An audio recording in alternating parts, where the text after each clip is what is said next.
50 தொகுதி கூட காங்கிரஸ் ஜெயிக்காது அப்படிங்கிறது இது பிரச்சாரத்துல பேசுற பேச்சா எடுத்துக்கிறதா இல்ல இந்த கணிப்பு எதன் அடிப்படையில மோடி அவர்கள் சொல்றாங்க? சார், இந்த கணிப்பு அப்படி நீங்கள் பார்த்தீங்க அப்படின்னால்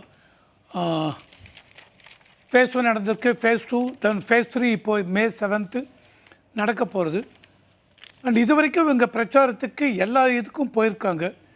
மோடி போயிருக்காங்க, மற்ற அமித்ஷா மற்றவங்களும் போயிருக்காங்க.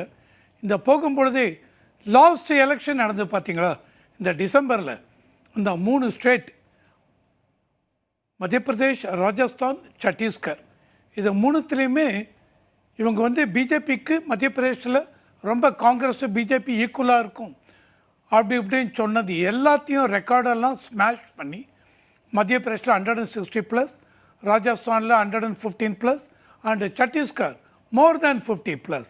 இதெல்லாம் எடுத்தது பிஜேபிக்கு தனி ஒரு கான்ஃபிடென்ஸை கொடுத்துருக்கு. அது மட்டுமே இல்லை, இந்த எலெக்ஷன் சர்வேல நீங்கள் பார்த்தீங்க அப்படின்னா நம்ம பார்க்குற மாதிரி அரசியல் கட்சி எல்லாமே சர்வேயை பார்க்கும். இந்த ப்ரீபோல் சர்வேயும் பார்ப்பாங்க, அண்ட் எக்ஸிட் போல் சர்வேயும் பார்ப்பாங்க. அந்த ப்ரீபோல் சர்வேல நீங்கள் பார்த்தீங்க அப்படின்னா இவங்க கொடுத்துருக்கிறது என்ன கொடுத்துருக்காங்க அப்படின்னா, இந்த ஆவரேஜாக நீங்கள் பார்த்தீங்க அப்படின்னா மெயின் இம்பார்ட்டன்ட் அந்த ரெப்யூட்டட் சிஃபாலஜிஸ்ட் அவங்க கொடுத்துருக்கிறதுல TV9 போல்ஸ்டாட் போல் அவங்க என்ன கொடுத்துருக்காங்க, என்டிஏக்கு 362 அண்ட் பிஜேபிக்கு 319 கொடுத்துருக்காங்க. வேற இந்தியா பிளாக்குக்கு 149 சீட்ஸ் அண்ட் அதர்ஸ்க்கு 32 கொடுத்துருக்காங்க. இல்ல இந்த தேர்தல் கணிப்புகள் அப்படிங்கிறத வச்சு மக்களுடைய தீர்ப்பு என்ன அப்படிங்கறத நம்ம சொல்லிட முடியாது. மாற்றம் வரும். இப்ப இருக்கக்கூடிய தேர்தல் நீங்க சொன்ன அந்த 3 மாநிலங்கள்ல வெற்றி பெற்றிருக்காங்க அப்படின்னா அப்ப இருந்த களம் வேற.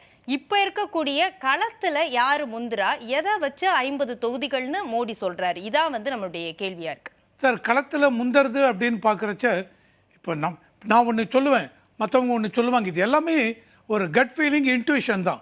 இப்போ நான் பேசும்பொழுது எவ்வளோ பேரை பார்த்து பேசுகிறேன்னு தெரியாது.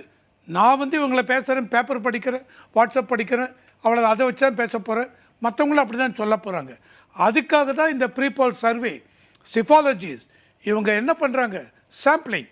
இது வரைக்கும் ப்ரீபோல் சர்வே ஃபார் எக்ஸாம்பிள் 2023 கர்நாடகாவில் எலெக்ஷன் நடக்கிறச்ச பிஜேபி கர்நாடகா ரொம்ப ஈக்குவலாக இருக்கும், அவர் பிஜேபி ஜெயிப்பாங்க அப்படின்னு சொன்னாங்க. ஆனால் டோட்டலி ரிவர்ஸ். காங்கிரஸ் 135+ அவங்க வின் பண்ணாங்க.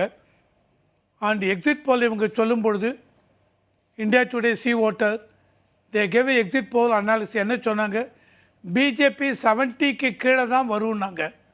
அதே மாதிரி தான் வந்தது. ஸோ கள நிலவரம்னு பார்க்குறச்ச இப்போது தமிழ்நாட்டில் இப்போ எடுக்கிறோன்னு வச்சுங்களேன், தமிழ்நாட்டில் அண்ணாமலை அவர் வந்ததுக்கப்புறம் நல்ல ஒரு மாற்றம் இருக்குது. போகிற இடம் எல்லாத்துலேயும் அந்த அளவுக்கு மக்கள் கூட்டம் இருக்குது. அதனால் ஓட்டு ஷேர் 25%, 24% வருங்கிறாங்க. ஈவன் பிஜேபியிலே அண்ணாமலை அவர் மினிமம் 25% எடுப்போம், மினிமம் ஒரு 10-15 சீட்டு 20 சீட்டு எடுப்போங்கிறாங்க. கட்சியோடைய நம்பிக்கை. ஜூன் 4ஆம் தேதி வந்தப்பதான் யாருக்கு தெரியும். நீங்க கர்நாடகால சொல்லும் போதும் 40% சர்க்கார்ங்கிற ஒரு ஃபேக்டர் இருந்தது. அது காங்கிரஸ் கட்சிக்கு ஆட்சிக்கு வர்றதுக்கு உதவியா இருந்தது. இப்போ பேசுறதுல காங்கிரஸ் கட்சி என்ன சொல்றாங்க, மோடிக்கு தான் ஒரு பதட்டமும் ஒரு பயமும் வந்திருக்கு.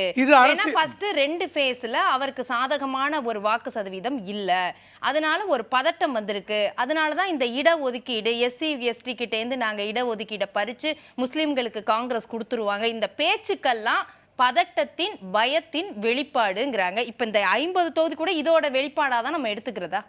இவங்க காங்கிரஸ் முதல் ஃபர்ஸ்ட் 2 ஃபேஸ் பிஜேபிக்கு சாதகமாக அமையவில்லை, அதனால்தான் மோடி பதட்டத்தோடு பேசுகிறார். அவங்க எப்படி சொல்றாங்க, அவங்களுக்கு எப்படி தெரியும்? அது இவங்க வாக்குப்பதிவு சதவீதம் அவருக்கு ஒண்ணு சாதகமா இல்ல. வாக்குப்பதிவு அந்த சதவீதம் பாருங்களேன், 64%, 62 வருதுன்னு வச்சுங்க. 62 வந்தால் இது இப்போ ரூலிங் பார்ட்டிக்கு அகேன்ஸ்டாக இருக்கும், இவங்களுக்கு ஆதரவாக இருக்குது. எப்படி தெரியும்? இதெல்லாம் ஒரு இன்ட்யூஷன், கட் ஃபீலிங் தாங்க. இது எந்த விதத்துலேயும் இதை வச்சு பேச முடியாது. எதை வச்சு பேசலாங்க? மேனிஃபெஸ்டோ. பிஜேபி என்ன மேனிஃபெஸ்டோ கொடுத்தாங்க, காங்கிரஸ் என்ன மேனிஃபெஸ்டோ கொடுத்தாங்க. அந்த காங்கிரஸ் மேனிஃபெஸ்டோன்னு பார்த்தீங்கன்னு வச்சுங்க, நிறையா இந்த ஃபார் எக்ஸாம்பிள் மெயினாக இம்பார்ட்டன்ட் திங் மகாலட்சுமி ஸ்கீமுக்கு 1 லட்சம் ரூபாய் ஒவ்வொரு புவர் ஃபேமிலிக்கும் முதல்ல சொன்னாங்க ஒவ்வொரு மகளிருக்கும் கொடுப்போனாங்க. அப்புறம் அதை திருத்தி ஒவ்வொரு புவர் ஃபேமிலிக்கு கொடுப்பேனாங்க. ஃபைனான்ஷியல் இம்ப்ளிகேஷன்ஸ் என்ன, இதை இம்ப்ளிமெண்ட் பண்ண முடியுமா, இதெல்லாமே ஜனங்க யோசிக்கிறாங்க. இன்றைக்கி ஓட்டர்ஸ் கிட்ட அந்த அளவுக்கு அவேர்னஸ் இருக்குது. பிஜேபி மேனிஃபெஸ்டோ நேற்று வரைக்கும் என்ன பண்ணிருக்கீங்க, இன்றைக்கி என்ன பண்ண போகிறேன்னு இவங்க சொல்கிறாங்க. இதை தான் மக்கள் வச்சு பேசுகிறாங்க. So the manifesto plays a vital role. Congress manifesto Congress கொடுத்த மேனிஃபெஸ்டோ, பட் காங்கிரஸ், டிஎம்கே, டிஎம்சி, மற்றபடி அவங்களுடைய other partners, for example Samajwadi Party, இவங்க எல்லாரும் மேனிஃபெஸ்டோ கொடுத்துருப்பாங்க. But there should be a common minimum programme. அந்த காமன் மினிமம் ப்ரோக்ராம் அவங்க இது வரைக்கும் கொடுத்துருக்காங்களா? That is very important. அந்த காமன் மினிமம் ப்ரோக்ராமில் என்னென்ன வந்திருக்கு, இதை ஜனங்க பார்க்குறாங்களா, இதை ஜனங்க ஏற்றுக்கிறாங்களா? So important point is manifesto என்ன கொடுக்குறேன். இப்போது பிஜேபியை பொறுத்த வரைக்கும் அவங்களே மேனிஃபெஸ்டோ கொடுத்துருக்காங்க. அவங்க லாஸ்ட்டு 5 years, அதுக்கு முன்னாடி ஒரு 5 years, லாஸ்ட்டு 10 yearsல 2014 to 19 பண்ணாங்க. அந்த நம்பிக்கையில் தான் 2014 279 என்னமோ தான் பிஜேபிக்கு வந்தது. தென் 2019 ஆன்டி இன்கம்பன்சிலாம் இல்லை, 303 வாங்கினாங்க. இப்போ 10 years முடிஞ்சிருது. 2024லையும் மக்களுக்கு கலவரம் அப்படி தான் இருக்குது. இந்தி பெல்ட்டில் பார்த்தீங்கன்னு வச்சுங்க, பிஜேபி மறுபடியும் 3வது டைம் பிரைம் மினிஸ்டர் மோடி வரணும். இதெல்லாம் எப்படின்னா not only prepoll survey, Google search அதெல்லாம் வச்சு பண்ணுறேன். எந்த அளவுக்கு கூகுள் சர்ச்சில் மோடி எவ்வளோ வர்றார், எவ்வளோ வர்றார், அவங்களுடைய ஸ்ட்ராங் பாயிண்ட் என்ன, வீக் பாயிண்ட் என்ன, அத்தனையும் இருக்குது. அதை பேஸ் பண்ணி நான் பேசுகிறேன்.